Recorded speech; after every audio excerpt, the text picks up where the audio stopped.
Hello दोस्तों, आपका स्वागत है इलेक्ट्रिक वर्क सेंटर में। दोस्तों, इस वीडियो में हम लोग देखेंगे, जानेंगे इस इलेक्ट्रिकल पैनल में एक इलेक्ट्रिशियन किस तरह से काम करता है या कह सकते हैं किस तरह से वर्क करेगा, कनेक्शन किस तरह से किया जाता है। ये जो हमारा पैनल है एलटी पैनल है और normally generally LT power supply line के लिए इसका इस्तेमाल किया जाता है। लेकिन कहीं पे भी कोई इलेक्ट्रिशियन इसके अंदर काम करेगा तो कैसे करेगा, किस तरह से कनेक्शन करेगा, ए टू जेड कंप्लीट इस पैनल के अंदर क्या होता है, किस तरह से ये काम करता है, हर पॉइंट को बारीकी से इस वीडियो में हम आपको बताएंगे, दिखाएंगे, समझाएंगे। अगर आप ये जानना चाहते हैं इस पैनल के बारे में, कोई इलेक्ट्रिशियन कैसे काम करेगा, तो आप इस वीडियो को ए टू जेड कंप्लीट पूरा ध्यान से देखिए, सुनिए, समझिए। उसके बाद आपके मन में किसी भी तरह का डाउट, सवाल, सुझाव होता है तो नीचे कमेंट बॉक्स में जरूर लिखिए। तो चलिए आज की वीडियो शुरू करते हैं।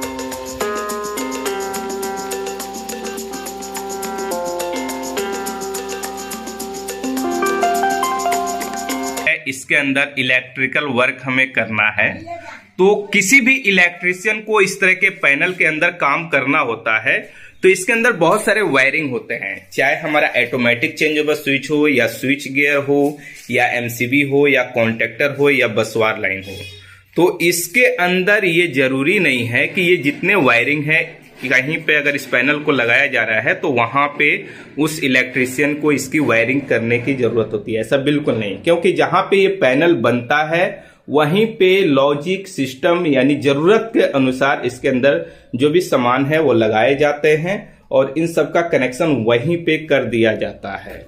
लेकिन जब भी इस पैनल को लगाया जाता है वहां पे इलेक्ट्रिशियन का काम क्या होता है, सिर्फ इनपुट और आउटपुट पावर सप्लाई लाइन का जो भी है कनेक्शन करना। जैसे ये हमारा साइड में जो है ना, इस साइड ये पैनल के एक साइड, जैसे इस साइड आ रहे हैं तो इस साइड ये हमारा यहाँ पे इनपुट आउटपुट का रहता है कनेक्शन करने के लिए। पर इस पैनल के अंदर इस साइड का टोटल पार्ट आउटपुट है, ब्रांच है, यानी जो भी यहां से आउटपुट होगा, चाहे वो डीबी के लिए हो, छोटे डीबी या छोटे पैनल, यानी इस पैनल से पावर उसका कम रहता है। एग्जांपल, यहाँ पे बहुत सारे एमसीबी बॉक्स हैं, एमसीबी डीबी हैं, तो इन सब का यहां से हमारा इस पैनल से आउटपुट गया है, इसके अंदर कनेक्शन हुआ है। जैसे इसके अंदर केबल है तो ये सब 3 फेज के डीबी हैं और इसके अंदर हमारा जो केबल है वो 3 फेज का है, यानी 3 फेज और एक न्यूट्रल। तो इसका जैसे यहाँ पे आया है तो यहाँ पे कनेक्शन हुआ है, जैसे आप देख रहे हैं।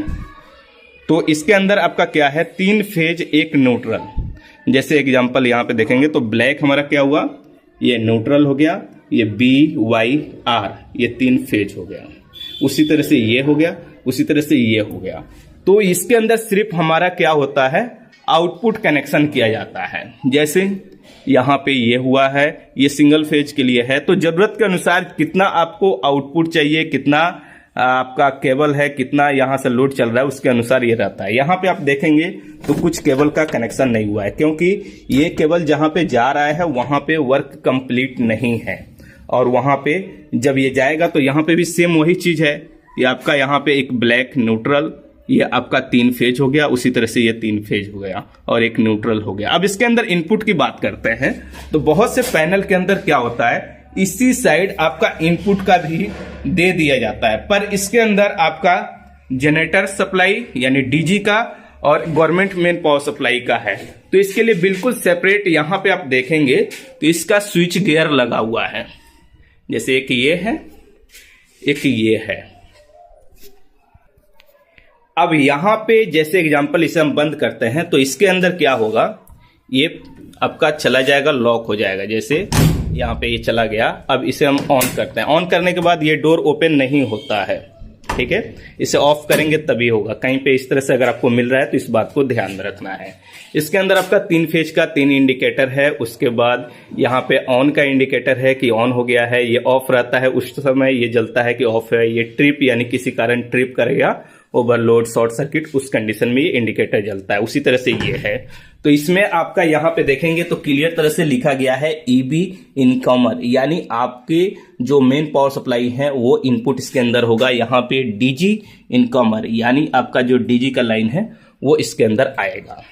इसके अंदर सिंपल आपको काम क्या करना होता है नॉर्मल इलेक्ट्रिशियन का, यहाँ पे जैसे न्यूट्रल है, न्यूट्रल RYB, ये 3 फेज यहाँ पे और एक न्यूट्रल इनपुट हुआ, लगा के कनेक्शन कर देना है जो आपका मेन केबल आया है, जैसे यहाँ पे हमारा इधर से आया हुआ है।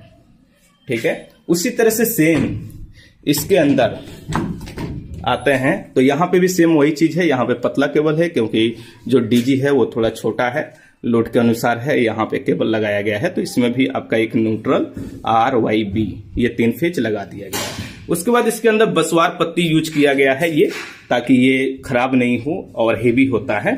और इसमें से आया है हमारा यहाँ पे ऑटोमेटिक चेंज ओवर में। इसी तरह से गवर्नमेंट मेन पावर सप्लाई में से आया है ऑटोमेटिक चेंज ओवर स्विच में। और यहाँ पे ये ऑटोमेटिक चेंज ओवर स्विच जो है वो आपका 250 एम्पेयर का है और काफी हेवी है। इसके थ्रू आप मैनुअली भी चेंज कर सकते हैं, लेकिन इसके लिए सबसे पहले यहाँ पे कुछ कंडीशन है, लॉक करना होता है, या इसके अंदर जो आपका की यानी चाबी आता है, इससे आप ऑटो पे और मैनुअल दोनों पे आप सेट कर सकते हैं। जब ऑटो पे कर देंगे तो ऑटोमेटिक ये चेंज होगा, लेकिन अगर इसे मैनुअल पे कर देते हैं तो मैनुअल आप यहां से ऑन ऑफ कर सकते हैं, कभी अगर आपका ऑटोमेटिक नहीं काम कर रहा है या किसी भी कंडीशन में। इसलिए ऑटोमेटिक चेंज ओवर स्विच ये हो गया। उसके बाद इस ऑटोमेटिक चेंज ओवर स्विच के बाद यहाँ पे बीच में हमारा है ये बसवार लाइन। इस बसवार लाइन के अंदर अगर ध्यान देंगे, ये हम कैमरा इसके अंदर डाल के आपको दिखा तो नहीं सकते हैं क्योंकि ये थोड़ा प्लेट है, यहाँ पे जगह कम है। ये न्यूट्रल का है, ये RYB, ये 3 फेज है और ये बसवार लाइन है। अब ये तो चेंज ओवर स्विच से जब आउटपुट हो गया तो इसी बसवार लाइन से जो भी केबल है यहाँ पे कनेक्शन हुए हैं, और यहाँ पे जैसे MCB लगा है, ये 3 फेज का MCB है, 3 फेज जहाँ पे जा रहा है, जहाँ पे लोड MCCB से चलने वाला है MCCB लगा हुआ है। जैसे यहाँ पे सिंगल फेज निकालना है तो कोई एक फेज ले लिए और एक न्यूट्रल ले लिए, उस तरह से यहाँ पे लगा दिया गया है। और इसके अंदर कनेक्शन आपको कोई भी अंदर का नहीं करना होता है, बस मैं आपको समझा रहा हूं कि ये पैनल किस तरह से काम करता है। ठीक है, तो यहाँ पे जैसे ये 3 फेज का है तो 3 फेज हो गया, ये सिंगल फेज हो गया। उसी तरह से यहाँ पे ज्यादा लोड है तो MCCB लगा दिया गया। उसके बाद यहाँ पे जो आपका लोड है उसके अनुसार यहाँ पे MCB लग गया। उसके बाद कुछ ऐसे होते हैं जैसे कि यहाँ पे आप देखेंगे तो कॉन्टेक्टर लगाया गया है। ये उस जगह के लिए होता है कि जिस भी, जैसे इसके अंदर जो केबल का कनेक्शन होगा ना, जैसे ये 2 केबल अभी कनेक्शन नहीं हुआ है, इस एरिया में जब लाइन चला गया और एक बार पावर सप्लाई ऑफ हो जाए तो ऑटोमेटिक ये ऑफ हो जाता है। फिर इसको मैनुअल आपको चार्ज करना होता है, चार्ज यानी चालू करना होता है।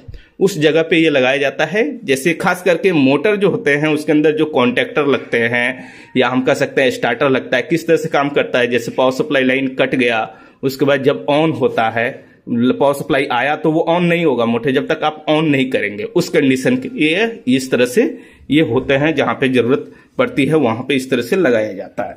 उसी तरह से नीचे भी आपका बहुत सारा रिले आपको मिलेगा, जो लॉजिक सिस्टम के अनुसार इसको बनाया गया है। उसके बाद बहुत से ऐसे स्विच आपको मिलेंगे, जैसे इस यहाँ पे आप देखेंगे तो स्टार्ट का, स्टॉप का ये स्विच वगैरह मिल जाएगा, इंडिकेटर मिल जाएगा।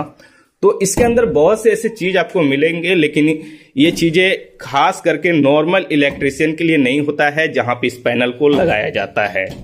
ये जो चीजें हैं इसके अंदर वायरिंग के जो भी सिस्टम है, वो जहां पे पैनल बनता है वहीं पे इन सब का वायरिंग किया जाता है।